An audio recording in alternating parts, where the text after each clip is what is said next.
Welcome to the bold analysis. I had mentioned to you that prior to the crisis meeting of the ODM Central Management Committee, the Secretary General had already told Raila-Odinga of his intent to exit the party Secretary General's position if things were not going to be streamlined. And actually, a clique of MPs were already fronting Ledama Olekina to be the next Secretary General of ODM party on interim basis. But the meeting, in that meeting, Sifuna outfoxed the team. And in this podcast, we are going to delve deep into what is the new setup that is going to put Raila and Ruto on a new coalition path. This thing is being massaged to the extent that its believability is in question. I want us to dive deep into this, but before that, let's take the next a minute and support this boy here, Willis. Willis has a rare condition and is currently admitted in Kenyatta in Eldoret Hospital, referral hospital. What this condition started like hernia, started as hernia. And then it developed and affected one of the testes. Now, several tests have been done. A procedure was done for him in a hospital somewhere in Bungoma, but it did not still unravel the real cause of the problem. Now, in Eldoret, I spoke to the doctor who is taking care of him, who is saying that he has a mass in the stomach. Now, it is urgently that this mass should be removed. So there are several tests that are supposed to be done. I have already dispatched a team from Nairobi here to Eldoret so that they can help us, of course, just to find out how this boy can be treated. So that will need an operation, but it will still be decided after the other tests are done so that they can remove that mass in the stomach. As we talk, the boy is in pain, having breathing problems, pain during short calls, and swollen and the swellings in the stomach and in the leg. So I want to ask you guys on behalf of this boy that we can do. In this channel, we say kidogo kidogo hujaza kibaba. We are looking that if we can be able to raise 200,000 for this family, it will help us pay for them probably their share full. And of course, the rest of it goes into the medication of this boy. It's going to be a process. But we also believe with the insurance also at play in place, of course, itaweza kuwasaidia. There are several other tests that are needed to be done. And of course, it's going to be a procedure one step at a time. Kindly join hands so that we can support baby Willis. Ile kitu tumepata, we believe it will be in a long way in supporting. Thank you very much. And we started this, we believe it is possible. We want to close this on 31st because I'm trying to cross over to the August. So Thursday evening, I think we should be done with this. Now, Sifuna attended a central committee meeting. This meeting, the venue was picked. The venue was picked to be some joint within the city, in the city suburbs, contrary to at the past where it's normally either done at Orange House or Upper Hill or the Riverside office. Raila has 4 offices. Upper Hill, there is one at Riverside, there is one at the JOF, the Jaramogi Oginga Odinga Foundation offices, also in Upper Hill. But they chose a different neutral place that is not really aligned to the party. Now, as expected, the committee was expanded. If you look at this photo, if you count 1 to 10, you will realize that there were so many other people. There were others, more than 5, who were not actually members of the committee, but they were invited for that meeting.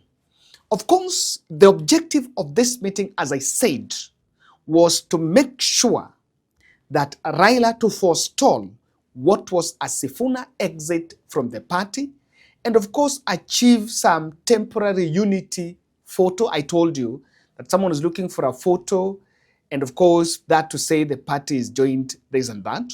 And I want to make some observation here. Prior to this meeting, there were camps. There was Junet, Wanga, Wembadi, Kaluma, Atandi, Uburudinga, a camp that was pro the BBJ. And in this place, you can see Junet and Wanga are actually the members of the Central Committee in that place. So this actually anti-Sifuna group, someone was even making a joke that they've created some WhatsApp group on how to, of course, making sure that they have the consistency of responding to Sifuna. And then Sifuna arrived in the event alongside 2 gentlemen, Abdulswamad Nasir, the Mombasa governor, and former Secretary General of the party, who is also the interim party leader, that is Professor Anyang' Nyong'o. And in the meeting, the person who was, and I paid attention even to that sitting arrangement, the person who was seated next to Sifuna was Professor Anyang' Nyong'o. Professor Anyang' Nyong'o and Orengo are the gentlemen who actually brought Sifuna into the ODM party. If you listen to Sifuna interviews, he said that while he was a columnist for Nation, the person that picked him saw his ability so that he could come to replace Ababu Namwamba as the Secretary General of the party back more than 8 years ago, was actually Anyang' Nyong'o. Anyang' Nyong'o also belongs to Sifuna camp. And this can tell you that, of course, before and prior to it, opinions were really divided on it. You can see the treasurer, Angwenyi, not Angwenyi, this politician from Nyamira, I think I've forgotten the name, who is the ODM treasurer. I've forgotten the name. You guys can remind me the name of the ODM treasurer. He vied last elections, but he lost. So he was also present in that meeting. I did not see, of course, the only person who was absent, who has now skipped 2 critical meetings, is one of the deputy party leaders. I don't know if there's a deputy party leader as vice chair, Simba Arati. He missed the event in Kakamega, and today he also missed that meeting. Of course, it could be strategic because of Matiang'i influence in Kisiland. Now,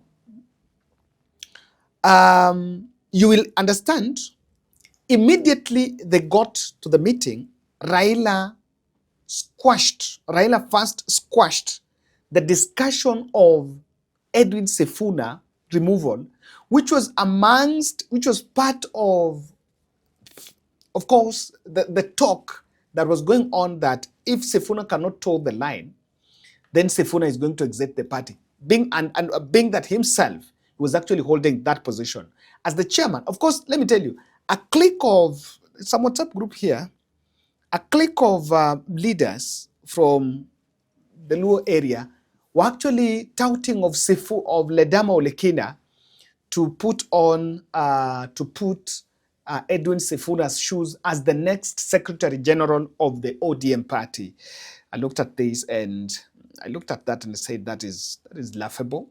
So Raila Odinga squashed that move and took charge, and the meeting took, and of course, on what ODM says. I realized this. Press briefing. At the press briefing, you know what normally happens here is before of course, the Secretary General is the person who should read the party resolution. Yes. But before he speaks, the party leader always does some small introduction, just a brief statement. Then the Secretary General speaks. They came there. I wanted to watch this video. They waited for Raila. But when Raila arrived and Sifuna was asking Raila to just say a word before he speaks, Raila refused, declined, and just went behind Sifuna.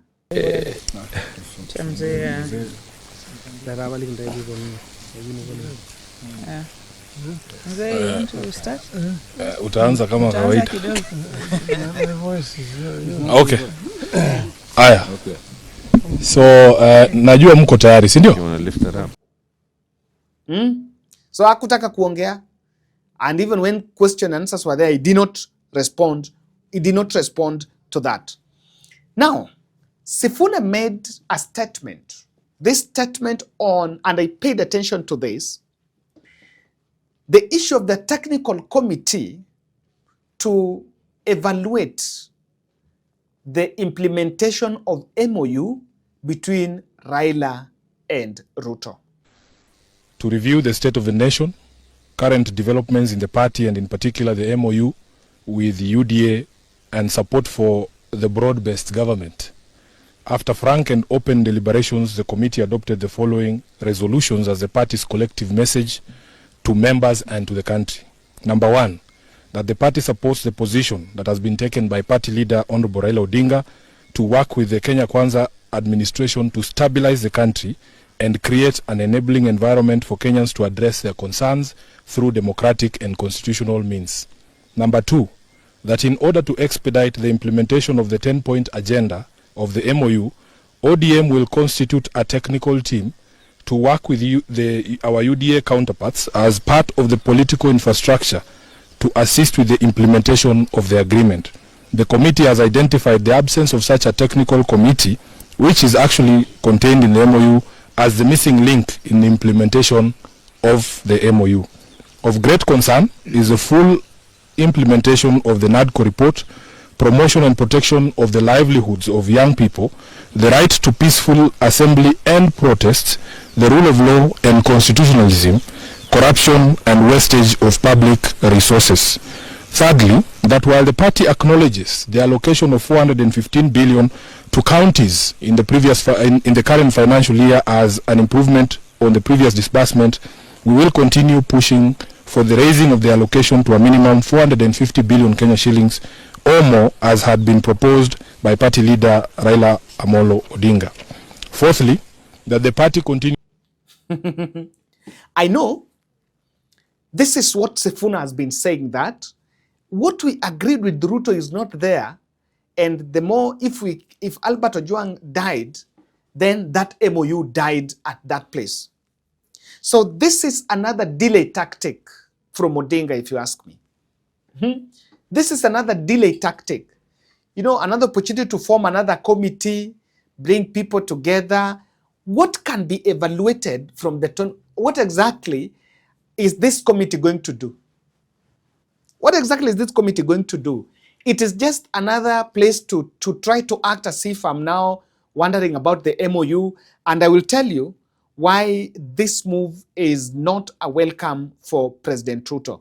Let me just show you the 10 points agenda. Let's just brush through those the 10-point MOU so that you tell me whether what a technical committee is going to do here. 1, full implementation of NADCO report. This NADCO report is in Parliament. I don't know whether the membership of the technical committee are not MPs. This thing is in Parliament. The two leaders, both minority leader and majority leader, are together in Parliament. I don't know the technical committee for them to push this. Inclusivity in budgetary allocations and public appointments. You know, there is another push here for more people to be, you know, ODM has already been involved, has been put there. So is this technical committee going to ask for other tribes to be involved in it?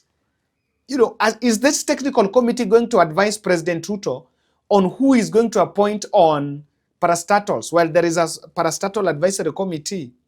Look at number 3, protect and strengthen devolution. Is this technical committee going to advise Senate on how much will go to counties? Look at economic investment of the youth. The president will tell you they're already doing empowerment programs using taxpayers' money. They will tell you that. Look at a right to peaceful assembly, compensation of all pending claims of rights activists. So this is kwa wale ambao waliuawa. Does it take a technical committee, or it should be the judicial process should be able to prosecute those who are found culpable of this, and of course fines and penalties imposed on them? Audit of the national debt. Who is the national treasury? Who is the national treasury? John Badi. Fight corruption. Stopping wastage of public resources. So is this committee going to tell the president to stop doing these rallies and, you know, renovations and all this? I looked at this and I said, wow. It protects sovereignty of the people, stop abductions, respect constitutionalism and rule of law. All these points. Is that technical committee going to advise government? I'm telling you, it's another delay tactic. And I've seen someone even making another joke saying, you know, these people just they were creating jobs for themselves. Deliberations of the right to all this and that. Now, when time questions came, you can see the way Sifuna was very restless. And he had to brush off the journalist very fast and make sure that the questions should not... I want you to see the way he handled the question and answer session. Candidates. I thank you, members of the press. I will take a few questions, but they have to be strictly within the discussion that has gone on today. And I see very respectable media houses here. We don't expect you to bring us rumors. Thank you very much. My name is Ibrahim Kananya from NTV.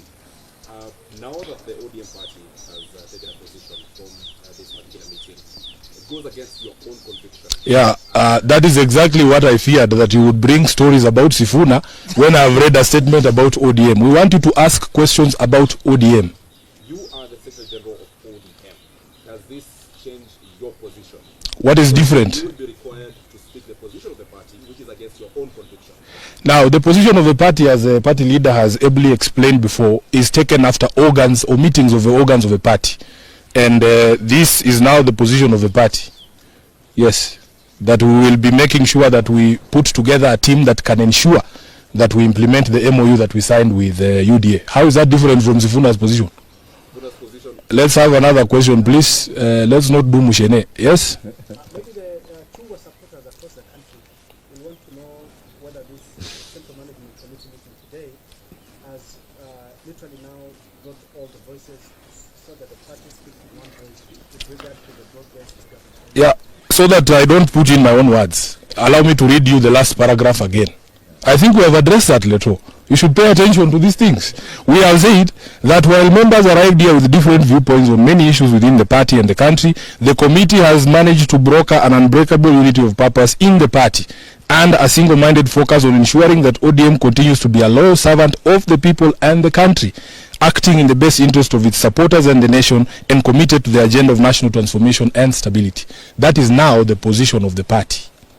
Any other question? I think wamemaliza sasa maswali yote. Haya. Asante sana. Mungu awabariki.